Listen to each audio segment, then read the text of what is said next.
www.jamiamadiniyajadid.org. WhatsApp group number +92 333 424 9302.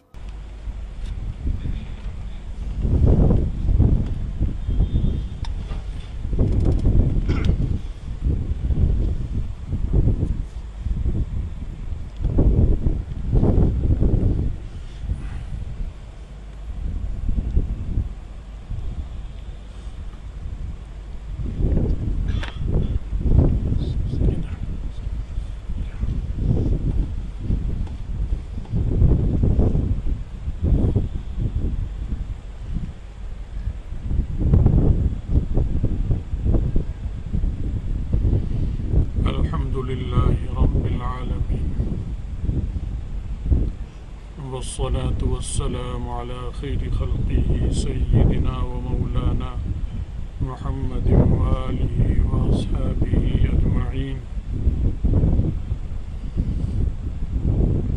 أما بعد،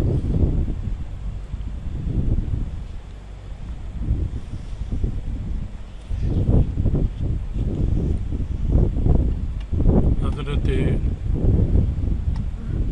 سہل بن سعد رضی اللہ تعالی عنہ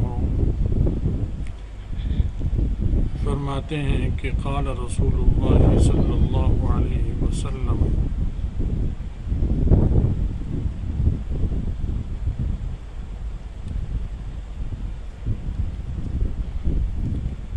رباط یوم فی سبیل اللہ خیر من الدنیا وما علیہا،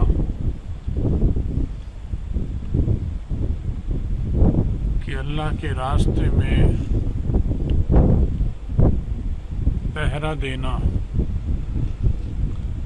اللہ کا راستہ فی سبیل اللہ کا جب لفظ بولا جاتا ہے قرآن میں، حدیث میں، فقہ میں، مطلق جب یہ لفظ بولا جائے گا تو اس سے مراد جہاد ہوتا ہے،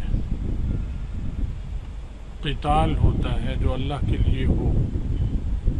یقاتلون فی سبیل اللہ، اللہ کے راستے میں، فی سبیل اللہ، اس میں قتال کرتے ہیں. فیقتلون ویقتلون، قتل بھی کرتے ہیں اور قتل بھی، خود بھی قتل کر دیے جاتے ہیں، قتل بھی کرتے ہیں دشمن کو اور شہید بھی ہو جاتے ہیں.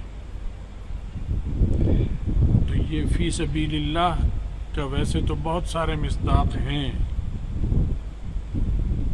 علماء جو خدمت کر رہے ہیں، طلبہ جو پڑھنے کے لیے گھر سے نکلے ہوئے ہیں، پڑھ رہے ہیں، یہ سب فی سبیل اللہ ہے. اسی طرح اور بہت سارے شعبے، بہت درجے.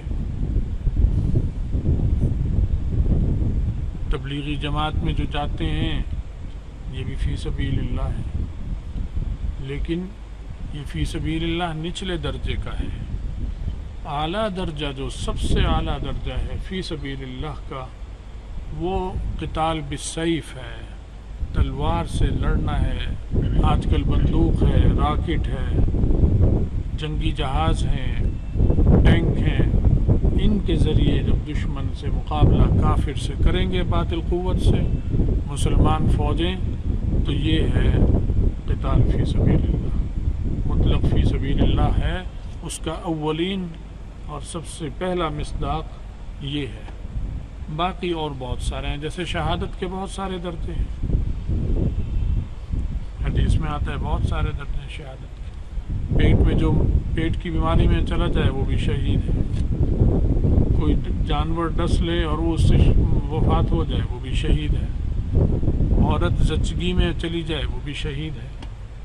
لیکن یہ اس درجے کے شہید نہیں ہیں جو میدان جہاد میں اللہ کے لیے لڑے اور وہاں پر وہ قتل ہو جائے. وہ سب سے اعلیٰ درجہ ہے شہادت کا. تو جیسے وہ شہادت کا سب سے اعلیٰ درجہ ہے، ایسے ہی فی سبیل اللہ کا سب سے اعلیٰ درجہ وہ جہاد ہے، قتال فی سبیل اللہ. اس میں ارشاد فرمایا کہ اگر کوئی اس میں پہرا دے رہا ہے،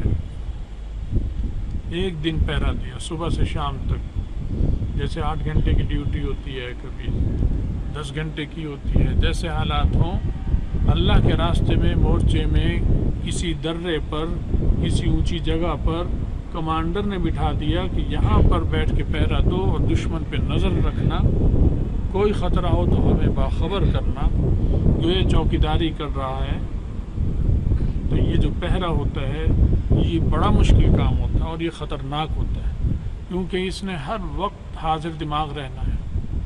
یہ کتاب کا مطالعہ نہیں کر سکتا، بیٹھ جائے سٹول لے کر اور کتاب کا مطالعہ شروع کر دے۔ اس مطالعے کے دوران تو اس کی نظریں نیچی ہیں، دشمن تو نقصان پہنچائے گا، آگے آ جائے گا، بلکہ اسے بھی پکڑ لے گا۔ یہ لیٹ نہیں سکتا، یہ اونگ نہیں سکتا، یہ موبائل کا استعمال نہیں کر سکتا، کیونکہ ذہن تقسیم ہو جائے گا۔ اس نے تو ہر وقت بیدار رہنا ہے، چوکس رہنا ہے، کوئی ذرا سی بھی بات ہو فوراً پیچھے اپنے ساتھیوں کو خبردار کرنا، یہ اس کی ذمہ داری، اور گویا سارے کے سارے اس اکیلے کی وجہ سے محفوظ ہیں۔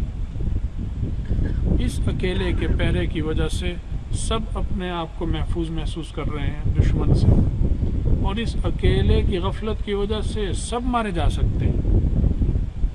خدا نہ خواستہ غفلت کر دے اور دشمن اس کو کی غفلت سے فائدہ اٹھا کر اچانک حملہ کرے تو سارے اس کے ساتھی، سارے فوجی، سارا یونٹ دشمن ختم کر دے گا، مار دے گا۔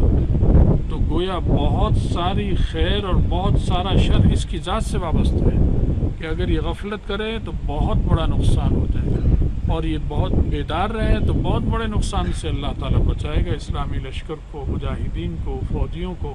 تو اس اعتبار سے یہ کام بظاہر آدمی سمجھتا ہے پہرا دے رہا ہے، لیکن فرمایا خیر من الدنیا وما علیہا، دنیا اور جو دنیا پر جتنا کچھ ہے اس سب سے بہتر ہے صرف ایک دن کا پہرا دینا۔ یہی حکم رات کا بھی ہے، اگر رات کا پہرا ہے تو بھی یہی ثواب، یہی اجر ہے۔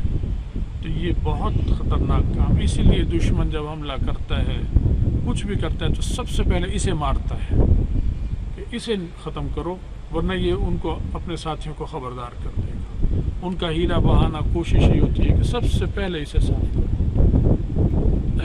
تو یہ بہت بہادری کا کام بھی ہے، کمزور دل یہ پہرا نہیں دے سکتا، کیونکہ بعض دفعہ یہ اکیلا ہی ہوتا ہے، بعض دفعہ دو ساتھی بھی ہوتے ہیں، اور دو ساتھی بھی اگر گپ شپ میں لگ گئے تو بھی وہی نقصان ہے جو کتاب کے مطالعے سے ہے۔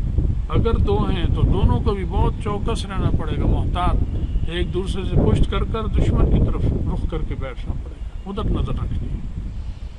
اس لیے اس میں اس کا دماغ بھی اس طرف متوجہ ہے، دل بھی ادھر متوجہ ہے، آنکھیں بھی ادھر متوجہ ہیں، کان بھی ادھر لگے ہوئے ہیں کہ کہیں سے اگر کوئی ذرا سی پتے کی آہٹ بھی محسوس کرتا ہے تو فوراً چوکس ادھر دیکھتا ہے۔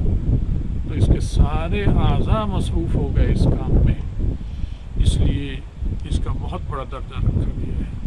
تو جہاد فی سبیل اللہ، فی سبیل اللہ جب بولا جائے گا تو اولین مصداق اس کا اللہ کے راستے میں قتال ہے، جہاد ہے۔ اللہ ہمیں سب کو جذبہ جہاد، سارے مسلمانوں کو، پورے عالم اسلام کو جذبہ جہاد اور شوق شہادت عطا فرمائے۔ اس جذبے کی کمی کی وجہ سے اس وقت پوری امت تنزل کا شکار ہے، ذلت کا شکار ہے، اور دشمن بہت زیادہ شیر بنا ہوا ہے، دلیر بنا ہوا ہے۔ اللہ تعالیٰ سب کو یہ جذبہ اور شوق شہادت عطا فرمائے، عالم اسلام میں مسلمانوں میں ایمانی غیرت پیدا فرمائے، ان کے سربراہوں میں، ان کے جرنیلوں میں، سب میں اللہ ایمانی غیرت عطا فرمائے، اور آپس کا اتفاق عطا فرمائے، اور انتشار سے پوری امت کو محفوظ رکھے، اور آخرت میں حضرت محمد رسول اللہ صلی اللہ علیہ وسلم کی شفاعت اور ان کے ساتھ نصیب فرمائے۔